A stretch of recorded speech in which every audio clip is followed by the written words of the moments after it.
Vamos ao Frente a Frente, que começa por este tema. Esta noite connosco estão Joana Mortágua, do Bloco de Esquerda, e também Paulo Núncio, do CDS. Boa noite aos dois, sejam bem-vindos. Joana, temos 60 acusados, já vamos à questão da demora da justiça, mas temos 60 acusados entre políticos autárquicos do PSD e do PS, empresários também. É enfim, um dos maiores embaraços de sempre para a classe política nacional. Bom, boa noite. Qualquer caso de corrupção é um embaraço para a democracia e joga contra aqueles que, julgo eu, são a maioria dos titulares de cargos políticos que exercem os seus cargos com lisura, com respeito, com transparência e com... Estamos num ano de eleições autárquicas. E com verdade, e portanto sem qualquer... De que forma é que sem se envolver em nenhum destes casos. Políticos?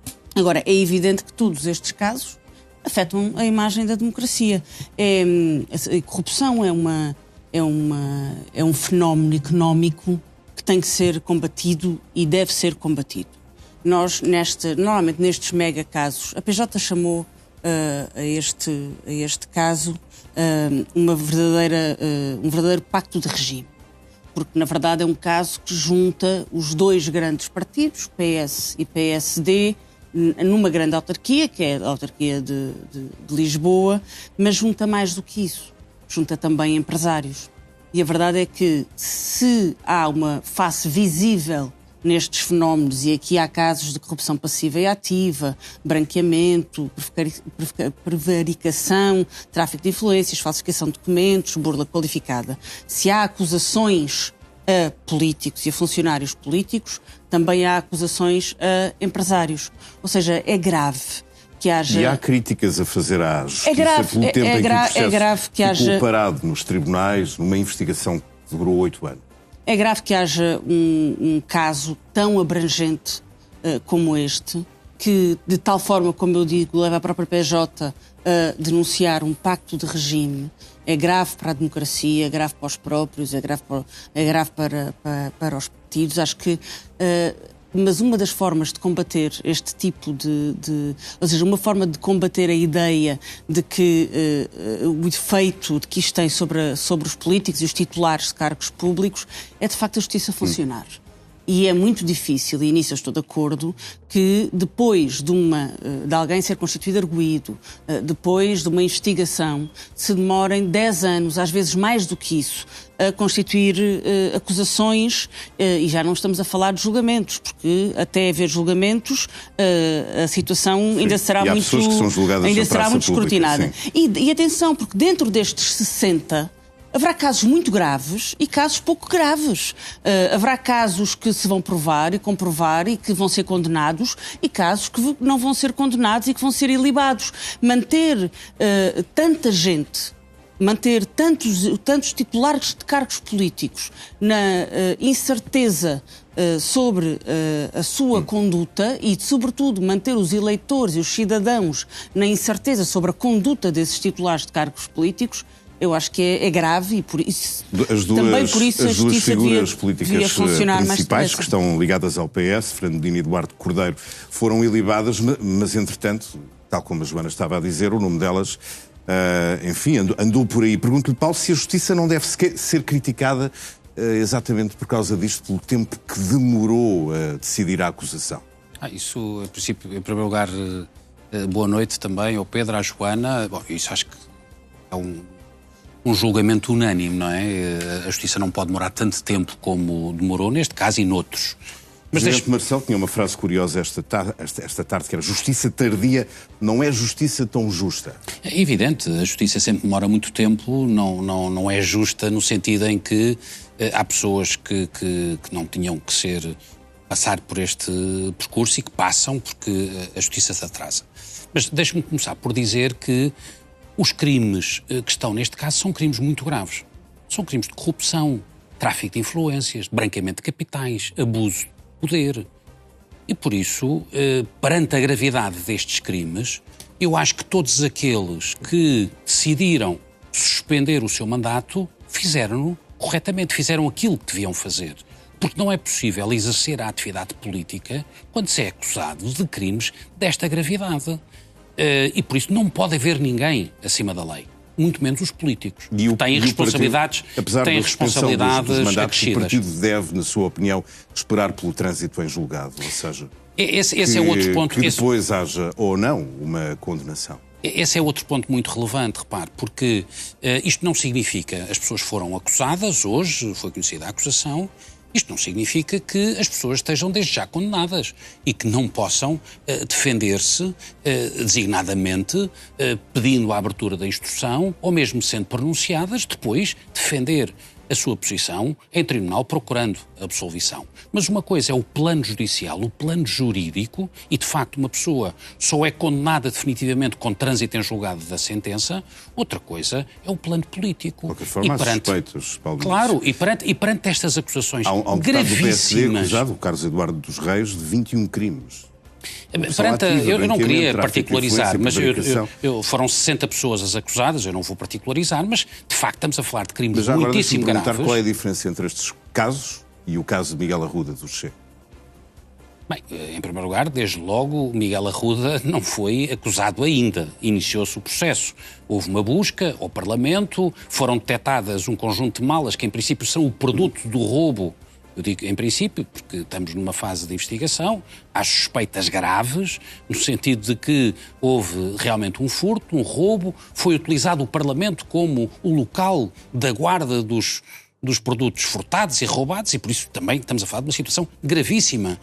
Eu não me recordo de alguma vez o Ministério Público e a Polícia Judiciária terem entrado pelo Parlamento adentro para fazer buscas tentando recuperar material roubado. Mas esse é um caso, este é outro caso. E neste caso, eu quero reafirmar que perante a gravidade da situação não era possível outra opção que não fosse a suspensão do mandato. Não é possível, independentemente da presunção de inocência e da possibilidade que as pessoas têm, estamos num Estado de Direito Democrático e por isso há separação de poderes, as pessoas agora têm que responder perante os tribunais, mas o que é certo é que politicamente seria absolutamente inaceitável a continuação do exercício político com uma acusação com estes crimes tão graves. Volto a dizer, ninguém pode estar acima da lei, muito menos os políticos têm responsabilidades acrescidas de cumprimento da lei e não cometimento de crimes. Por falar em manutenção de cargos políticos, passemos a outro assunto neste frente a frente. Mas antes de passar a outro assunto, eu queria dizer uma coisa, porque eu acho que esta dimensão política, eu referi-me à dimensão jurídica, que é aquela que é, mas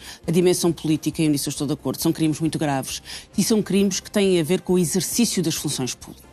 Ou seja, aquilo que está em causa é haver uma rede de pessoas, de políticos, de dois determinados partidos que utilizaram as suas funções públicas autárquicas para se beneficiar ou a si, ou a amigos, ou aos seus próprios partidos. É gravíssimo e é a forma mais danosa deste tipo de crimes e de alegações, que é a de abusar do poder público em proveito próprio ou em proveito de outros. E do ponto de vista... acha que o Paulo tentou de alguma forma elogiar as pessoas em questão ao dizer que elas, enfim, suspenderam os seus mandatos? Não, eu acho que não havia outra... Porque lá está, o que eu ia dizer é, o que eu vinha perguntar aqui antes de suspenderem, é se lhes iam retirar a confiança política. E essa foi a questão há pouco. Se iriam retirar a confiança política ao vereador... No fundo, a relação dos partidos exatamente, e essas pessoas acusadas deve ficar como está, apenas com a suspensão dos mandatos. O ponto é este. Eu não gosto muito de falar dos outros partidos. Agora, o que é certo é que a questão coloca-se em primeiro lugar perante os próprios, e se os próprios não tomarem uma decisão, perante os órgãos competentes dos diversos partidos que estão envolvidos. Neste caso... E, felizmente, os próprios perceberam a gravidade da situação e, por isso, fizeram muito bem em suspender o mandato e, enquanto a situação não se esclarecer, designadamente, enquanto não houver a abertura da instrução... O que é que os partidos vão fazer agora? Não, é que essa era a segunda parte, que é, acho que nenhuma destas questões, pela dimensão que tem, o número de pessoas que envolve, o número de autarcas que envolve, a dimensão e a importância dos cargos que essas autarcas e essas pessoas ocupam, eu acho que se deve, pelo menos, pedir umas explicações, uma palavra ao dirigente máximo do PSD, que é o Primeiro-Ministro. E que acho que não se pode manter em silêncio sobre este caso. Ainda não ouvimos nem sobre a saída de Hernani Dias do governo. Hoje O ex-secretário de Estado esteve no Parlamento, numa comissão onde estava também a Joana. Ficou convencida sobre a alegada inocência do ex-secretário de Estado?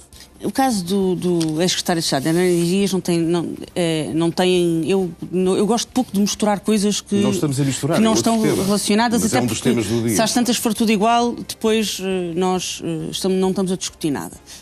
Nós, na Assembleia da República, não discutimos o caso em que o ex-secretário de Estado está a ser investigado na sua atividade de autarca. Discutiram e não discutimos porque a Assembleia da República não tem essa competência. É um caso que corre na Procuradoria Europeia. A Justiça dirá o que pensa sobre... Embora ele também tenha prestado declarações sobre isso e esclarecimentos sobre a situação. Não foi sobre isso que o Bloco de Esquerda... Não foi para ouvir sobre isso que o Bloco de Esquerda chamou lá. Nós chamámos o ex-secretário de Estado ao Parlamento para ouvir sobre a lei dos solos. Precisamente porque constituiu 2 empresas do setor imobiliário nas vésperas da aprovação da lei dos solos e havia uma enorme suspeita legítima de que o secretário de Estado poderia estar a usar a informação privilegiada para se beneficiar a si próprio. Essas empresas não tiveram atividade e, portanto, não há aqui nenhum indício criminal de nenhum tipo. Há aqui uma questão de ética do próprio governo e de suspeita legítima. O Código de Conduta do próprio governo, do PSD, determina que existe conflito de interesses quando os membros do governo ou os membros dos gabinetes se encontrem numa situação em virtude da qual se possam, com razoabilidade, duvidar seriamente da imparcialidade da sua conduta ou da sua decisão. Ora, eu perguntei ao ex-secretário de Estado se não entende que violou o Código de Conduta do governo de que fez parte. E se não acha que se pode, com razoabilidade, duvidar seriamente da imparcialidade de alguém que, ao mesmo tempo que está a participar, não percebemos em que nível, mas de alguma forma a participar na elaboração de uma lei, paralelamente constitui empresas que agem ou têm um objeto que são da mesma área dessa lei. O Estado saiu do governo, mas as empresas essas continuam a existir. Mas saiu do governo sem dizer se acha que violou ou não este código de conduta, e essa é uma questão que eu acho que é importante, porque não foi só a oposição. Margarida Mano, que foi do PSD e é do PSD, mas essa questão ficou por que é da Transparência, esqueço-me sempre do nome, Transparência Internacional, é uma organização europeia anticorrupção e pela transparência, também veio dizer que as dúvidas sobre a imparcialidade são, obviamente, razoáveis. E legítimas. E por alguma razão o Primeiro-Ministro aceitou a admissão.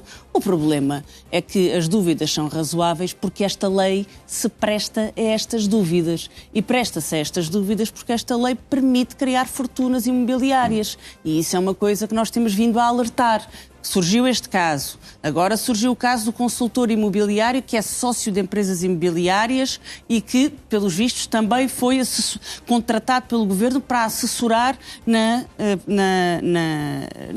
determinação desta lei e na redação da lei. É um caso que ainda não chegou ao fim, até porque a lei entra em vigor. Parece-me que esta lei, no mínimo, devemos ter sérias dúvidas se não há conflitos de interesses na sua origem. O ex-secretário de Estado diz ter-se demitido porque não foi cauteloso, são palavras dele, na dimensão política que o caso assumiu. Diria, Paulo, que foi de facto essa a razão da demissão, porque havia as 2 empresas imobiliárias.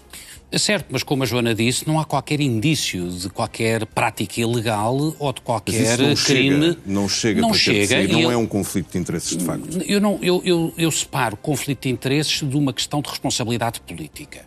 E eu acho que, de facto, o secretário de Estado assumiu a responsabilidade política porque não foi cauteloso, não foi prudente na constituição de sociedades e, por isso, assumiu essa responsabilidade e demitiu-se. Eu acho que ele fez bem em demitir-se e acho que o Primeiro-Ministro também fez muito bem em ter aceito a demissão. Mas deixe-me começar por dizer... Mas não ouvimos mais explicações do Primeiro-Ministro sobre esta demissão.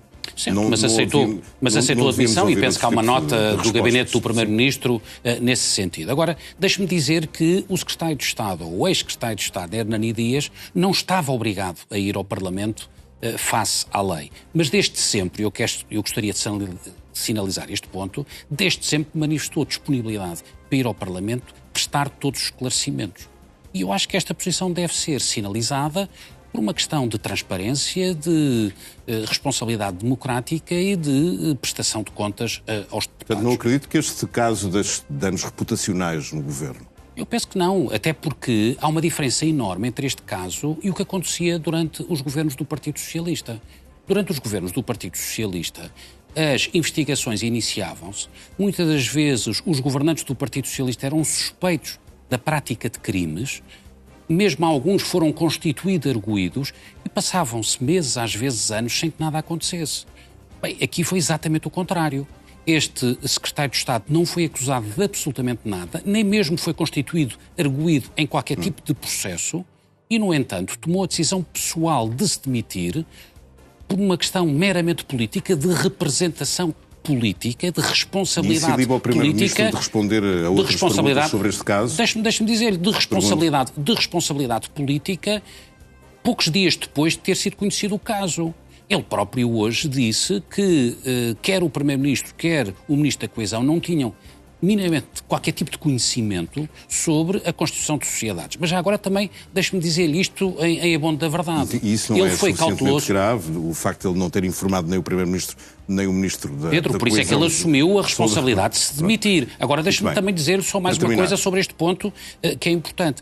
Ele reconheceu que foi pouco cauteloso, foi pouco prudente, mas estamos a falar, como aliás já foi dito, da constituição de duas sociedades que não tiveram qualquer tipo de atividade e que serviram, segundo o depoimento dele, para a reabilitação e para a exploração turística de dois imóveis familiares. Portanto, não tinha nada a ver com compra e venda de terrenos rústicos como... Agora, de facto, pode ter havido uma suspeita.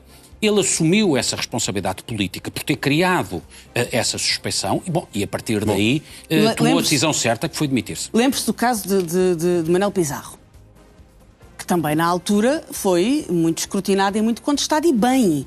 Porque o problema é, nós não podemos ter... Ainda hoje, Eurico Castro Alves esteve na Assembleia da República a pedir do Bloco de Esquerda, precisamente porque existe uma série de nomeações na área da saúde para dirigentes da área da saúde que têm profundas ligações a interesses privados, de seguradoras privadas, de consultorias privadas, de negócios privados da saúde. E nós temos vindo a denunciar essas ligações. Aqui há um problema que é, nós temos uma história demasiado longa e, quer dizer, estamos sentados em cima do caso Tutti Frutti e não podemos negar que há uma história demasiado longa, de facto, do ponto de vista político, há uma história demasiado longa de promiscuidade entre o poder político de quem toma as decisões e de quem faz as leis e, por um lado, os grandes consultórios de advogados que têm outros interesses, outros clientes, que são representantes de outras sociedades e, por outro lado, os próprios interesses económicos. A EDP foi assumido, chegou a redigir leis para governos. Ora, eu acho que isto numa democracia é impensável. Que haja suspeitas, que aquilo que determina uma lei é o interesse económico de um determinado setor ou de um determinado grupo privado. Não quer dizer que seja uma pessoa para enriquecer. Não, eu não estou a falar de que a ideia é enriquecer uma pessoa. O que eu estou a dizer é, uma lei é feita não em nome do bem geral e do interesse comum, mas em benefício de um determinado setor. No caso da EDP, foi isso que aconteceu, como já aconteceu em diversos casos. Eu não gostava de deixar de falar do Bloco de Esquerda. Na semana passada, 4 elementos da Comissão Política saíram em desacordo com a direção, ainda por causa dos despedimentos no partido. Há uma crise séria no Bloco. Esses membros, eu não vou aprofundar as questões internas, aliás, nunca o fiz em relação a outros partidos, sempre rejeitei fazer comentários sobre questões internas de outros partidos. Este é o meu, portanto, apesar de tudo, estou um pouco mais à vontade, mas ainda assim sempre tive muita parcimónia porque respeito muito o debate interno do meu partido. Nós temos oposições internas. A questão é que houve Pedro Soares, um dos elementos que sai da Comissão Política, diz que existe um cordão sanitário para que não haja expressão no Bloco de Esquerda. E se assim for, é grave, ainda por cima. Desafio é encontrar uma oposição interna que não diga isso sobre a maioria, seja em que partido for. Faz parte do debate democrático dentro de um partido, as oposições acusarem as maiorias e as maiorias de acusarem as oposições, faz parte do debate democrático, ele é saudável. Os membros que referiu e que se saíram... E mais sobre E que saíram da Comissão. Não, eu digo sem drama porque acho que é assim que deve ser. É assim que deve ser. Há várias, ao longo do tempo falou-se constituído de várias oposições internas do Bloco de Esquerda. Esses membros foram alguns dos que foram eleitos em listas opositoras à maioria na última convenção. Já vinham num processo de grande afastamento em relação à direção e acharam que este era o momento de se afastarem. Aliás, não vão apresentar moção à próxima convenção. Julgo que essa decisão de não apresentar a moção nem sequer está relacionada com este caso. Já não tinham apresentado uma moção na Conferência Nacional anterior e, portanto, é o processo democrático normal e salutar a acontecer dentro do partido. Os tempos não estão fáceis para o Bloco de Esquerda. Paulo Núncio, existe também uma investigação do Ministério Público estes casos de despedimento, ao qual se somam estas demissões internas. Como é que analisa esta crise bloquista? E para terminarmos o programa de hoje. O que aconteceu com o Bloco de Esquerda é um escândalo. É um escândalo que está a chocar o país. Porque, para além do Bloco de Esquerda ter despedido mães que amamentavam filhos, numa violação das mais básicas de todas as necessidades, de toda a proteção, solidariedade, humanismo, veio-se a saber agora que o Bloco de Esquerda também contratava funcionários através de recibos verdes com total precariedade laboral. Paulo, ou seja, isso é absoluta mentira. O Bloco que rasga as vestes contra a precariedade laboral tinha como prática corrente contratar funcionários sem contrato de trabalho e a recibo verde. Mas pior, Paulo, aquilo que disse hoje, aquilo que disse agora, é falso. Pior que tudo o facto... É falso. É só ouvir as declarações do vosso assessor. É só ouvir as declarações do vosso assessor que trabalhou no Bloco durante anos e anos a fio e que foi... contratado com recibos verdes, pediu contrato de trabalho e não foi-lhe dado contrato de trabalho e, por isso, um partido... Isso é de uma hipocrisia absolutamente inaceitável. Isso é oportunismo do mais reles. Um partido que faz... Deixa-me só terminar, Pedro, porque isto é um ponto muitíssimo importante. Para terminar. A Joana está-me a tentar interromper para eu não chegar ao fim, mas eu vou dizer tudo como deve ser. Está a defender a posição dela, como é óbvio. E, por isso, para além da questão... da hipocrisia absoluta do Bloco a níveis absolutamente insuportáveis de um partido que rasga as vestes contra a precariedade laboral e depois tem como prática corrente isso é tão oportunista. Contratar funcionários através do recibo verde. Há pior ainda. O Ministério Público abriu uma investigação porque suspeita da prática de crimes da parte do Bloco de Esquerda, designadamente a prática do crime de falsificação de documentos. Por isso, para além da hipocrisia política absolutamente insuportável do Bloco, este caso pode ter consequências criminais ainda mais graves. O que o Ministério Público vai fazer é analisar aquilo que pode estar não querendo pôr a foice em seara alheia, eu diria que compreendo bem a posição dos 4 dirigentes do Bloco de Esquerda que se demitiram porque os órgãos competentes do Bloco de Esquerda rejeitaram a realização de uma comissão de inquérito interna para apurar responsabilidades sobre todas estas ilegalidades que podem ter contornos criminais. Farei questão de lhes comunicar que tem a solidariedade da extrema-direita. Eu já desconfiava que o respeito que eu tenho pela vida interna dos outros partidos não fosse recíproco. Está sempre a apontar o dedo aos outros. Trouxe uma pequena pasta.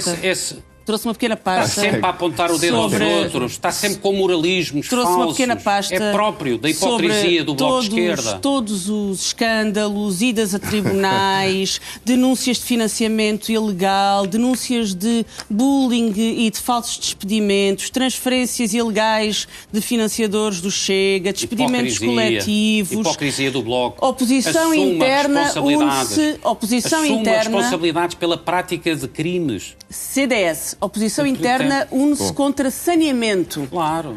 Crise no CDS, trocas de insultos. Isso é hipocrisia. Chega, faz... Não, mas eu ainda não terminei. Eu ainda não terminei. Não, eu ainda não terminei. Isso é hipocrisia. Eu ainda não terminei. Eu ainda não terminei. Quero entregar com gosto esta pasta ao Sr. Deputado Paulo Núncio para que pense mais. Pela falta... Eu posso passar. Pode passar, mas eu ainda quero responder. Responsabilize. Para que pense mais no seu partido pela hipocrisia. A Joana responde. Pela hipocrisia. responsabilize pela hipocrisia. Eu não Paulo, agora suporto, vamos ouvir a Joana Mortágua. Eu tenho muita dificuldade em lidar com o oportunismo. Mas com a hipocrisia, não. É absolutamente oportunista alguém que anda na vida política e sabe que as assembleias municipais só contratam a recibos verdes. E que, portanto, todos os funcionários indicados pelos partidos, contratados pelas assembleias municipais, os nossos... contra a precariedade laboral. Paulo, não extraordinário. Eu já sei que é oportunista. Quando as empresas contratam a recibos verdes, aqui de El Rei que as empresas não podem contratar com precariedade laboral. Mas o Bloco pode. Mas o Bloco pode. Eu sei que é oportunista, mas não seja burro. Mas não seja burro. Inaceitável. E, portanto, hipocrisia absolutamente insuportável. Se uma Assembleia, vamos ouvir a se uma Assembleia Municipal determina, contra, aliás, a posição do Bloco de Esquerda diversamente expressa, que só faz contratos a recibos verdes, naturalmente essas pessoas só podem ser contratadas a recibos verdes.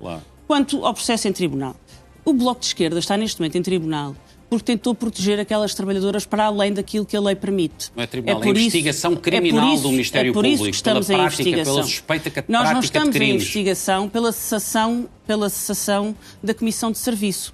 Nós estamos em investigação, porque após a cessação da Comissão de Serviço que deixava as trabalhadoras desprotegidas, nós fizemos contratos para proteger aquelas trabalhadoras durante mais quase um ano e é por isso que estamos a ser investigados. É porque tentámos ir para além da lei para ir pela proteger aquelas trabalhadoras. Joana Mortágua, Paulo Núncio, voltamos a ver-nos. É o Ministério Público diz. Para a semana, uma boa noite Fica o dossiê para si. Não quero o dossiê para nada e assume a responsabilidade pela hipocrisia e pela prática de crimes. Assume essa responsabilidade para o país. Obrigado aos dois. Muito obrigado.